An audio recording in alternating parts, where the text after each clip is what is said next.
तो आज मैं एक्सप्लेन करने वाला हूँ हाल ही में सोनी मैक्स पे प्रीमियर हुई एक हॉरर थ्रिलर मिस्ट्री मूवी। इस फिल्म का नाम है अद्भुत। तो अगर आपको ये वीडियो पसंद आता है तो वीडियो को भी लाइक कर दे, चैनल को भी सब्सक्राइब कर दे। कहानी की शुरुआत होती है हिमाचल प्रदेश के शिमला से थोड़ी ही दूर एक और खूबसूरत शहर आनंदवान को दिखाते हुए, जिसे देखकर मुझे भी वहाँ जाने का मन हो रहा है। खैर, जंगल के बीच में एक खूबसूरत सा घर है और वहाँ रहते हैं डिटेक्टिव गजराज अवस्थी अपने बेटे और अपनी पत्नी के साथ। वो लोग सभी पुलिस सेरेमनी में जाने के लिए रेडी हो रहे थे। वो लोग इवेंट में पहुंच जाते हैं जहाँ पर डिटेक्टिव को भी आज सम्मानित किया जाएगा, लेकिन वो बाहर सिगरेट पी रहा था और तभी उसे मिलने के लिए एक आदमी आता है और वो लोग आपस में बात कर रहे थे। वो आदमी डिटेक्टिव से पूछता है कि तुम्हें ये केस सॉल्व करने में बहुत ज्यादा समय लग गया, मैं तो पहले से ही बता रहा था कि खूनी कौन है। डिटेक्टिव उसे इग्नोर करके अंदर चला जाता है और उसे वहां पर अवार्ड से सम्मानित किया जाता है क्योंकि उसने एक डबल मर्डर के केस को सॉल्व करने में पुलिस डिपार्टमेंट की बहुत बड़ी मदद की। स्पीच देने के बाद जैसे वो वहां से जाने लगता है तो एक रिपोर्टर उसे पूछती है कि आपके पिता भी एक डिटेक्टिव है और आप भी डिटेक्टिव है, तो इसका मतलब आपका बेटा भी एक डिटेक्टिव ही होगा क्या? सभी लोग इस पर हंसते हैं और डिटेक्टिव बस यही कहता है, उम्मीद करता हूँ कि ऐसा ना हो।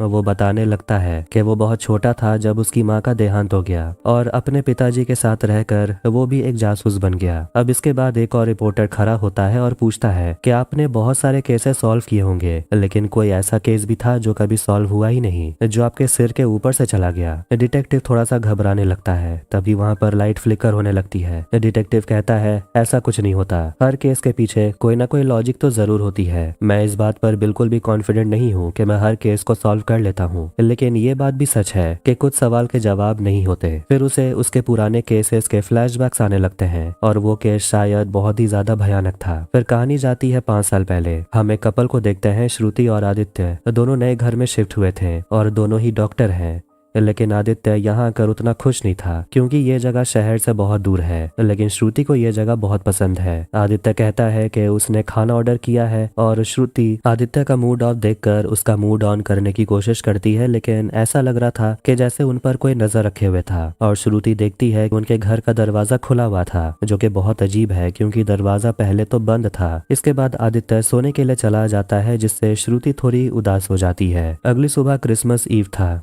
मतलब 24 दिसंबर, लेकिन उस दिन भी आदित्य हॉस्पिटल जाने वाला था अपने काम पर और वो हॉस्पिटल का मैनेजिंग डायरेक्टर है और वो अपनी पत्नी से कहता है कि जाना तो जरूरी होगा क्योंकि बीमारियां दिन देखकर थोड़ी आती है। जाने से पहले वो श्रुति को एक इंजेक्शन देता है, फिर वो काम पर चला जाता है। कुछ समय के बाद श्रुति किचन में काम कर रही थी, तभी उसे आदित्य कॉल करता है और उसे चेक करता है कि वो अपना दवाई ली या नहीं, जो वो कहती है उसने ले लिया है। रात के समय आदित्य के साथ वो बाहर कहीं डिनर करने के लिए जाना चाहती थी, लेकिन आदित्य बिना कुछ सुने फोन रख देता है। तभी अचानक लाइट फ्लिकर होने लगती है और किचन में मिक्सर भी अपने आप चलने लगता है, जिससे वो डर गई थी। वो देखती है कि मिक्सर बंद था लेकिन फिर भी वो चल रहा था। वो मेन स्विच बंद कर देती है लेकिन फिर भी मिक्सर चल रहा था। तभी अचानक मिक्सर का वो कंटेनर निकल कर श्रुति की तरफ खींचा चला जाता है और दीवार से टकरा जाता है, जिससे कि दीवार पर एक क्रॉस बन गया था। अब ये सब से श्रुति बहुत ज्यादा डर गई थी, इसीलिए वो और आकाश डिटेक्टिव अवस्थी को बुलाते हैं और वो भी दोनों से पूछने लगते हैं कि ऐसे तो लोग पुलिस को बुलाते हैं, लेकिन आप लोगों ने एक डिटेक्टिव को बुलाया और फोन पर आपकी आवाज में घबराहट साफ सुनाई दे रही थी, तो बताइए हुआ क्या था? श्रुति कहती है कि हम पर कोई अटैक कर रहा है। डिटेक्टिव कहता है फिर तो आपको पुलिस के पास जाना चाहिए। श्रुति कहती है नहीं, यहाँ जो कुछ भी हो रहा है वो बहुत अलग है। वो बताने लगती है कि उस दिन वो किचन में थी और जब वो 1 सेकंड के लिए बाहर गई और वो वापस आई तो सारे कैबिनेट के दरवाजे खुले हुए थे। उसे अजीब अजीब डरावने सपने आते हैं जिसमें वो देखती है एक शैतानी आत्मा को जो उसे सता रही थी।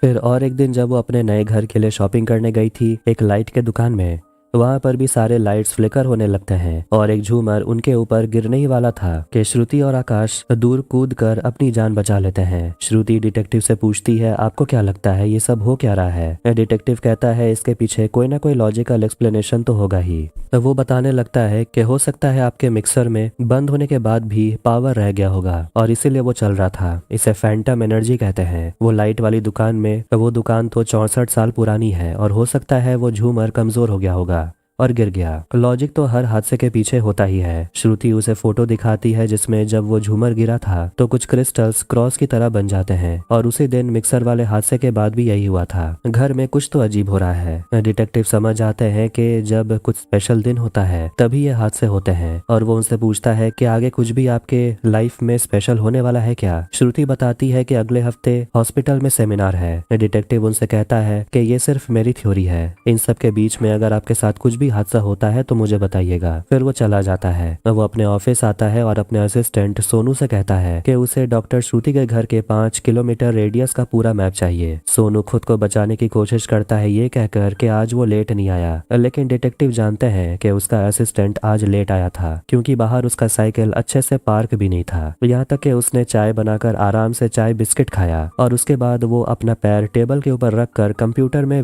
गेम खेल रहा था, काम नहीं कर रहा था। असिस्टेंट सोनू कहता है कि आपको इतना सब कैसे पता। डिटेक्टिव बताता है क्योंकि जब मैं ऑफिस आया तो तुम्हारे चश्मे के रिफ्लेक्शन में मैंने देख लिया था, तुम गेम खेल रहे थे। अगर तुम्हें यहाँ काम करना है तो तुम्हें काम करना पड़ेगा। इसके बाद वो अपना रिसर्च स्टार्ट करता है और इंटरनेट पर डॉक्टर आदित्य के बारे में पढ़ने लगता है। फिर उसे लाइट वाले दुकान में जाता है और वहाँ पर भी वो हर जगह अच्छे से चेक करने लगता है। डिटेक्टिव आदित्य और श्रुति को जाकर बताता है कि वो जो भी है वो आपको मारने की कोशिश नहीं कर रहा। एक दिन डिटेक्टिव कैफे के बाहर बैठा हुआ था, तभी वहां पर उसे वही बूढ़ा आदमी देखने को मिलता है और उसे पूछता है कि क्या मैं तुम्हारी कोई मदद कर सकता हूँ, चेस खेलोगे मेरे साथ। डिटेक्टिव मना करता है मगर बूढ़ा आदमी उसके पीछे ही पड़ जाता है तो डिटेक्टिव सिर्फ एक चाल चलता है और चेकमेट करके गेम खत्म करके चला जाता है। इसके बाद वो चर्च पहुंचता है और वहां भी समझ जाता है कि दीवार पर जो निशान बना हुआ था और क्रिस्टल से जो क्रॉस बना था वो बिल्कुल चर्च वाले क्रॉस की तरह दिखता है। खैर अब इसके बाद हॉस्पिटल में सेमिनार वाला दिन आता है और उसी सेमिनार में डिटेक्टिव अपने असिस्टेंट के साथ गया हुआ था। फिर वहां पर स्पीच देने के लिए डॉक्टर आदित्य को बुलाया जाता है जो कि हॉस्पिटल का एमडी है और जब वो स्पीच देने के लिए आ रहा था तो एक लड़की उसे इशारा करती है। खैर वो स्पीच देने लगता है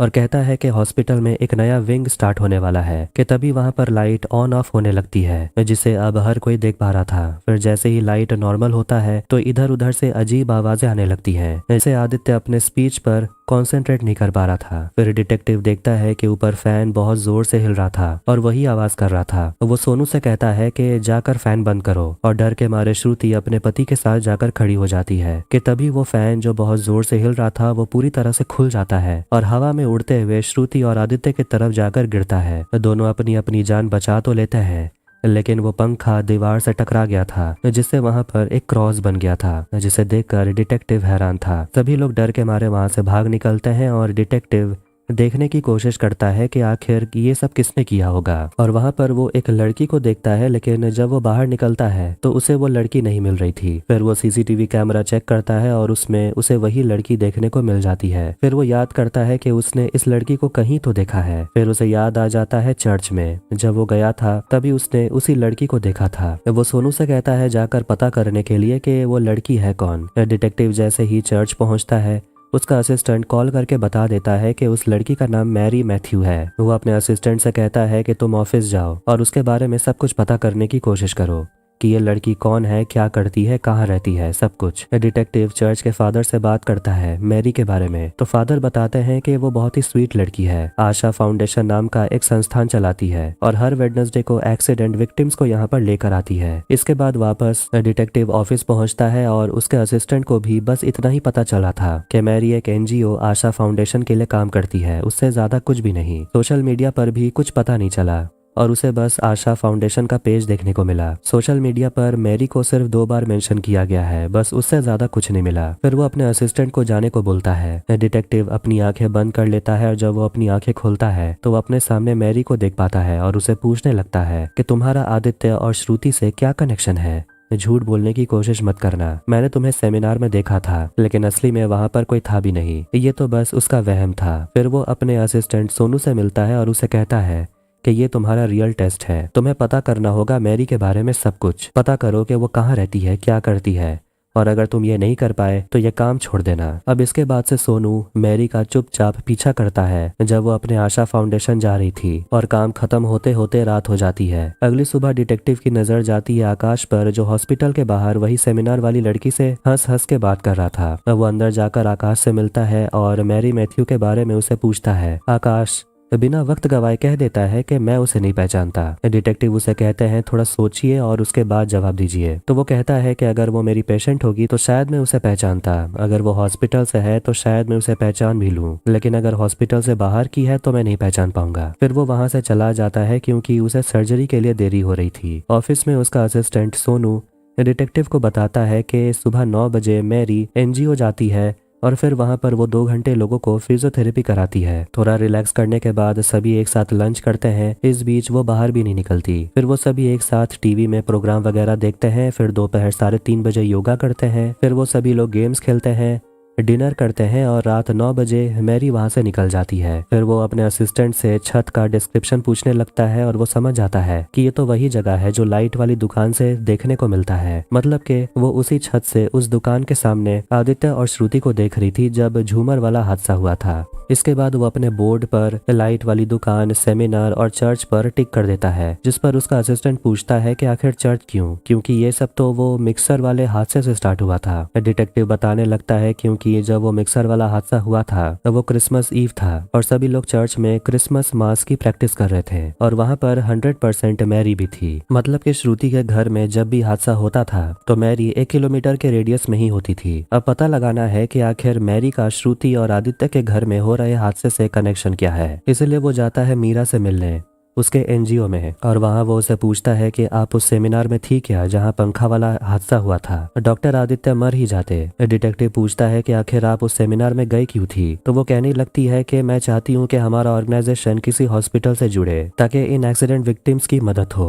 वो अपना डायरी निकालती है और दिखाती है कि वो ऐसे बहुत सारे हॉस्पिटल के सेमिनार में जा चुकी है। डिटेक्टिव पूछता है कि आप चर्च भी तो जाती है। मैरी बताती है कि मैं हर वेडनेसडे इन पेशेंट को लेकर जाती हूँ चर्च में जहाँ वो लोग प्रेयर्स करते हैं। डिटेक्टिव उसे पूछता है क्या तुम डॉक्टर आदित्य और उसकी पत्नी श्रुति को पहचानती हो। वो सीधा कह देती है नहीं। डिटेक्टिव उसे अपना कार्ड देते हैं और कहते हैं अगर कुछ याद आए तो मुझे कॉल करना। वो अपने ऑफिस आता है और अपने असिस्टेंट से कहता है कि डॉक्टर आदित्य और मीरा दोनों में कोई ना कोई एक झूठ बोल रहा है और वो सोनू से कहता है कि तुम्हें कल से दोनों पर ही नजर रखना होगा। अगले दिन वो लोग दोनों पर नजर रखते हैं कि तभी डिटेक्टिव की नजर जाती है बीच रास्ते में आदित्य और मीरा पर। दोनों एक दूसरे से टकरा जाते हैं और उसके बाद वो दोनों अपने अपने रास्ते चले जाते हैं। लेकिन अचानक से मीरा रुक जाती है और वो बिल्कुल अचानक से आदित्य के गाड़ी का दौड़ दौड़ कर पीछा करने लगती है पागलों की तरह। लेकिन वो थक जाती है और रुक जाती है और ये सब कुछ छुप कर डिटेक्टिव देख रहा था। इसके बाद वो हॉस्पिटल जाता है आदित्य से मिलने और काफी इंतजार करने के बाद आदित्य उसे मिलता है और आदित्य झूठ कहता है कि वो पेशेंट से बात कर रहा था। लेकिन डिटेक्टिव जानता है कि वो अंदर सिगरेट पी रहा था, वो भी उस लड़की के साथ जिसका नाम है ईशा थापर। आदित्य गुस्सा हो गया था मगर डिटेक्टिव उसे कहता है कि मैं अपने काम में इतना परफेक्ट हूँ, शायद यही मेरी बहुत बड़ी कमजोरी है। आपने कहा कि आप मैरी को नहीं पहचानते। मुझे आपके पर्सनल लाइफ में कोई इंटरेस्ट नहीं है, लेकिन मुझे जानना है कि आप छुपा क्या रहे हो। एक्स्ट्रा मैरिटल अफेयर, ब्लैकमेल, क्या है वो? क्या वो अपनी पत्नी को रास्ते से हटाना चाहता है? आदित्य चिल्लाता है और कहता है कि मैं किसी मैरी को नहीं जानता। डिटेक्टिव उसे कहता है कि अभी भी आपके चेहरे पर कोई फर्क नहीं है, प्योर कॉन्फिडेंस के साथ झूठ बोलते हो आप। वो उसे फोटो दिखाता है जब वो रास्ते में मैरी से टकरा गया था। आदित्य कहता है कि मगर इसका नाम तो अंजलि मल्होत्रा है, इंडस्ट्रियलिस्ट राकेश मल्होत्रा की बेटी। हम दोनों फैमिली फ्रेंड्स हैं, अगर गूगल कर लिया होता तो पता चल जाता। डिटेक्टिव वहां से जाने वाला था और वो हॉस्पिटल के कमरे में बाहर लाइट को ब्लिंक करते हुए देखता है, मगर वो इग्नोर करके चला जाता है। इसके बाद वो अपने ऑफिस में आकर अंजलि को सर्च करता है और उसे पता चलता है कि मैरी ही अंजलि है और अंजलि मल्होत्रा के नाम से उसे सोशल मीडिया अकाउंट भी मिलता है।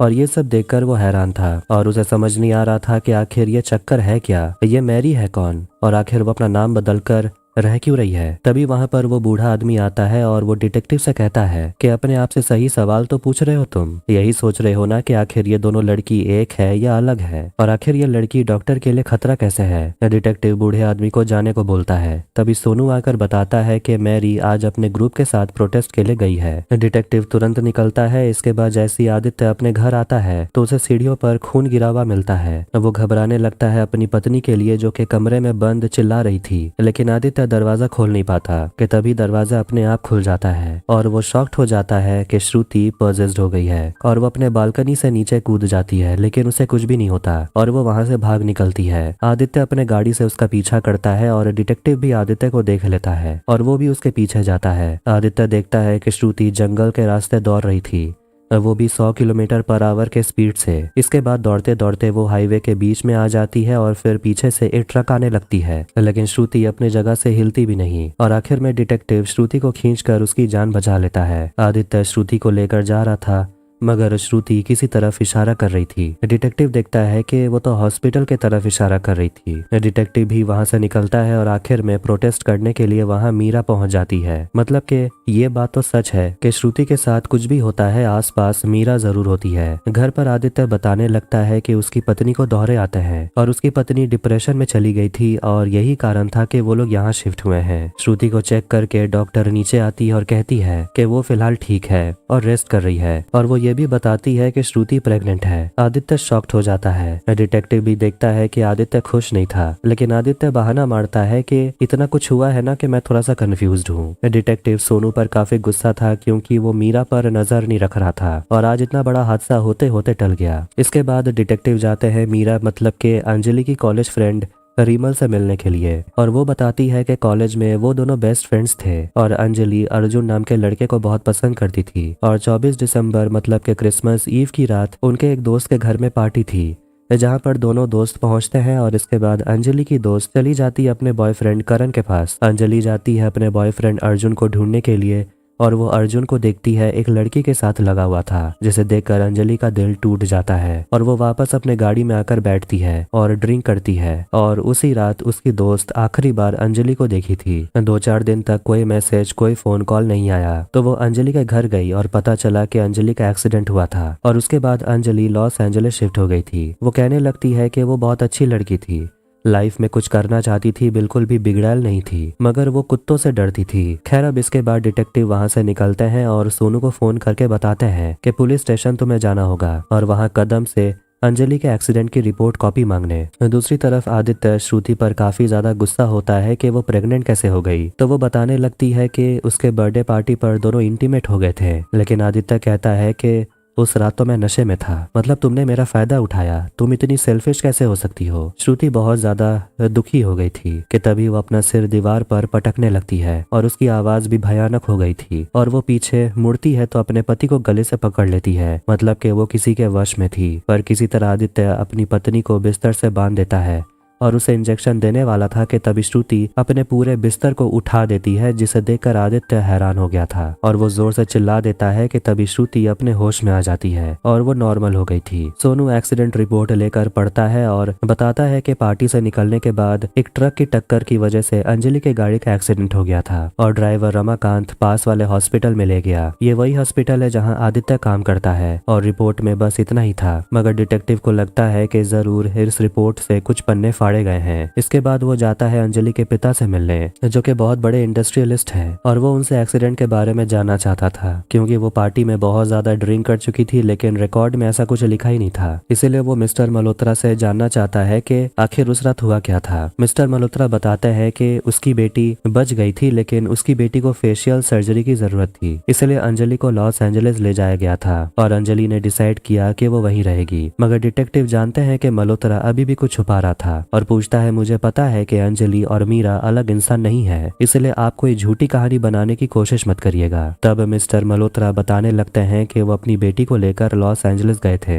और वहाँ के टॉप सर्जन ने अंजलि को एक नया चेहरा दिया, लेकिन जब वो इंडिया आ गई तो वो अजीब बर्ताव करने लगी, बहकी बहकी सी बातें करती थी। फिर वो चली गई अपने जैसे एक्सीडेंट विक्टिम्स की जान बचाने, उनकी जिंदगियों को सुधारने में लग गई। इसके बाद वहाँ से डिटेक्टिव जाने लगता है, लेकिन जाने से पहले वो मिस्टर मल्होत्रा से पूछता है कि आप जब हॉस्पिटल गए थे अंजलि के केस को जरूर डॉक्टर आदित्य ने हैंडल किया होगा। मिस्टर मल्होत्रा हाँ कहते हैं। डिटेक्टिव पूछता है तो फिर आप ये सब बताना भूल जाते हैं क्या। उसके बाद वो श्रुति से मिलने के लिए जाता है जो अपने घर पर अकेली पेंटिंग कर रही थी और डिटेक्टिव उसे मुबारकबाद देता है क्योंकि घर पर एक नया मेहमान आने वाला है और वो पहली बार श्रुति को मुस्कुराते हुए देखता है। श्रुति उसे पूछती है आपके कोई बच्चे हैं, तो वो कहने लगता है कि 4 साल पहले उसकी पत्नी का मिसकैरेज हो गया था और उसके बाद उन्होंने ट्राई करना छोड़ दिया। खैर डिटेक्टिव उसे पूछता है क्या आप अंजलि मल्होत्रा को जानते हैं, तो वो कहती है नहीं। डिटेक्टिव पूछता है आपने काम करना क्यों छोड़ दिया, आप भी तो डॉक्टर ही थी। जिस पर वो कहती है एक ही घर में 2 डॉक्टर होने से घर बीमार हो जाता है, इसलिए हम लोग यहाँ आ गए हैं। डिटेक्टिव उसे बता देता है कि अंजलि और मीरा एक ही औरत है। फिर वहाँ पर आदित्य आता है और डिटेक्टिव कहता है कि हमें अंजलि और आदित्य को एक बार आमने सामने लाना होगा। इसके बाद वो सभी चर्च जाते हैं और आदित्य सामने बैठा होता है। मीरा वहाँ पर आती है अपने ग्रुप के साथ प्रेयर करने, लेकिन जब वो जाने लगती है और अंजलि आमने सामने आते हैं तो अंजलि बिना कोई रिएक्शन दिए वहाँ से चली जाती है कि तभी अचानक मीरा पोजेस हो जाती है और वो चर्च के अंदर आती है आदित्य के सामने और मीरा का चेहरा बहुत ही भयानक हो गया था और वो अपने ताकत से आदित्य को हवा में उठाने लगती है। इसे देखकर श्रुति चिल्लाती है मगर डिटेक्टिव उसका मुंह दबा के रखते हैं, लेकिन श्रुति चिल्ला देती है जिससे गुस्से में मीरा आदित्य को वहीं पर गिरा कर वहाँ से भाग जाती है और जंगल में जाकर चिल्ला चिल्ला कर रोने लगती है। श्रुति और आदित्य को वहाँ पर पेंटिंग्स नजर आते हैं जिसमें क्रॉस बना हुआ था। रात के समय डिटेक्टिव उसी रास्ते पर आते हैं जहाँ पर अंजलि का एक्सीडेंट हुआ था और वो समझने की कोशिश करता है कि आखिर उस रात हुआ क्या था कि तभी वहाँ पर वही बूढ़ा आदमी मिलने को पहुंच जाता है और उसे पूछता है कि अब तुम हॉस्पिटल जाने के बारे में तो नहीं सोच रहे हो, लेकिन यहाँ तुम आए हो तो इस बारे में भी सोचो कि यहाँ कुछ तो हुआ था जो तुम्हें अभी भी तकलीफ दे रहा है। तुमने इस केस को हर पहलू से देखा है सिवाय उस ट्रक ड्राइवर के।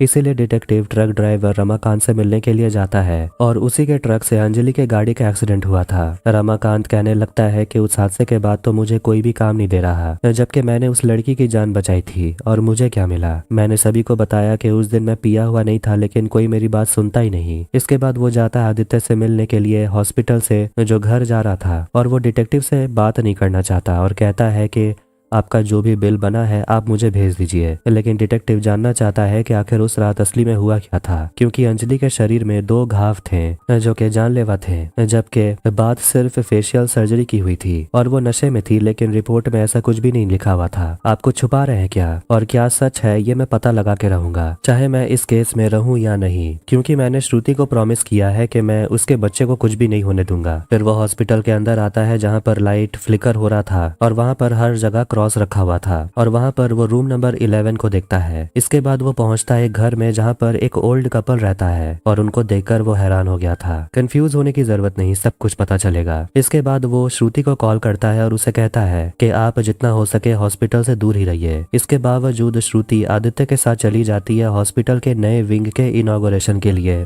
और वहाँ पर रिबन काटने के लिए मिस्टर मल्होत्रा पहुंचते हैं। फिर वो सभी ऊपर जाते हैं दिया जलाने, लेकिन वहाँ पर डिटेक्टिव उनका इंतजार कर रहा था और उसे इस केस के बारे में बहुत कुछ पता चला है और वो मल्होत्रा से पूछने लगता है कि आखिर एक कम उम्र का लड़का एक हॉस्पिटल का एमडी कैसे बन जाता है, क्योंकि उसके ऊपर आपका हाथ था। अब इसके बाद जैसे ही मल्होत्रा वहाँ पर दिया जलाता है वो दिया बुझ जाता है। फिर वहाँ पर लाइट फ्लिकर होने लगती है और आखिर में वहाँ पर अंजलि आती है जो पोजेस्ड हो गई थी और वो अपने पापा को उठाकर फेंक देती है। श्रुति घबराने लगती है और आदित्य अंजलि से माफी मांगने लगता है कि मैंने तो तुम्हारी जान बचाई, मुझे तो छोड़ दो, लेकिन वो उसका गला पकड़ लेती है और वो श्रुति के बच्चे को मारने के लिए आगे बढ़ती है। मगर डिटेक्टिव अंजलि से कहता है कि मैं इस बच्चे को कुछ नहीं होने दूंगा, लेकिन वो डिटेक्टिव को भी दीवार की तरफ फेंक देती है। फिर जैसे वो श्रुति को मार डालने वाली थी, डिटेक्टिव उसे अम्मू कहकर बुलाता है और कहता है रुक जाने के लिए। फिर वहाँ पर उसी ओल्ड कपल को लाया जाता है और असली में वो अम्मू के माता पिता हैं, जिसे देखकर अम्मू रुक जाती है और आखिर में श्रुति को छोड़ देती है। तब डिटेक्टिव सभी को बताते हैं कि ये ना अंजलि है ना मीरा, इसका असली में नाम है एमी मैथ्यू। फिर वो लोग आदित्य से पूछते हैं कि अब तुम आगे की कहानी बताओगे। कहानी जाती है फ्लैशबैक में, जहां हम देखते हैं उस समय को जब आदित्य और श्रुति दोनों हॉस्पिटल में डॉक्टर थे। तब एक इमरजेंसी केस आता है, वो भी अंजलि का। आखिर में वहां मिस्टर मल्होत्रा पहुंच जाते हैं और आदित्य से पूछते हैं मेरी बेटी कैसी है। आदित्य उनसे कह देता है लगता नहीं आपकी बेटी बच पाएगी। मल्होत्रा काफी गुस्सा हो गया था और कहता है किसी भी तरह उसे बचाना ही पड़ेगा। आदित्य उसे कहता है कि हार्ट पूरी तरह से डैमेज हो चुका है। श्रुति कहती है एक रास्ता है और वो रूम नंबर 11 की तरफ इशारा करती है और कहती है कि वहाँ जो पेशेंट है और अंजलि का दोनों ही पेशेंट का ब्लड ग्रुप सेम है। मगर आदित्य उसे कहता है तुम पागल हो गई हो क्या, ऐसा करना इलीगल है। श्रुति कहती है कि वो पेशेंट कई महीनों से कोमा में ही है, रिकवरी का कोई साइन नहीं दिख रहा। आदित्य कहता है मगर वो कोमा से बाहर आ भी तो सकती है। श्रुति जाकर प्लग निकाल देती है जिससे कि एमी मर जाती है। आदित्य और श्रुति का झगड़ा होने लगता है और दूसरी तरफ एमी बहुत ज्यादा नाराज थी और सोचती है कि अब उसके मम्मी पापा का कौन देखभाल करेगा। मतलब कि आखिर में एमी के हार्ट के वजह से ही अंजलि जिंदा बच पाई और इसीलिए कभी कभी एमी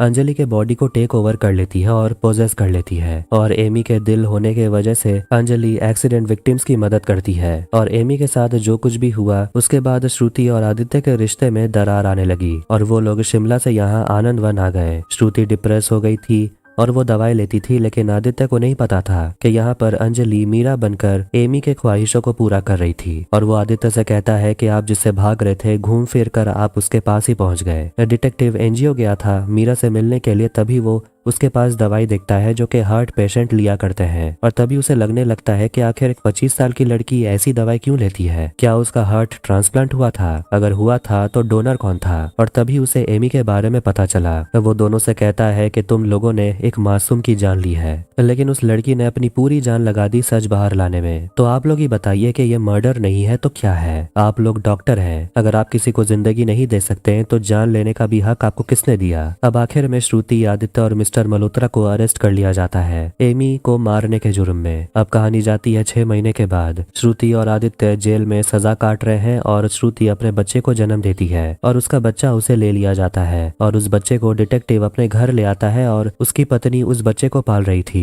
तभी फिर से उसे वो बूढ़ा आदमी नजर आता है और वो डिटेक्टिव से कहता है कि अब मैं जा रहा हूँ, लेकिन तुम चाहो तो मैं तुमसे मिलने के लिए फिर आ जाऊंगा। जिसके बाद वो आदमी वहां से गायब हो जाता है। मतलब कि वो बूढ़ा आदमी कोई रियल इंसान नहीं था। और अब डिटेक्टिव अपनी पत्नी के साथ श्रुति के बच्चे को अपना मानकर खुशी खुशी रहने लगता है और फिल्म यहीं पर एंड होती है। तो आपको ये वीडियो कैसा लगा कमेंट करके जरूर बताएं। वीडियो पसंद आया तो वीडियो को भी लाइक कर दें, चैनल को भी सब्सक्राइब कर दें। मिलते हैं नेक्स्ट वीडियो में। Take care.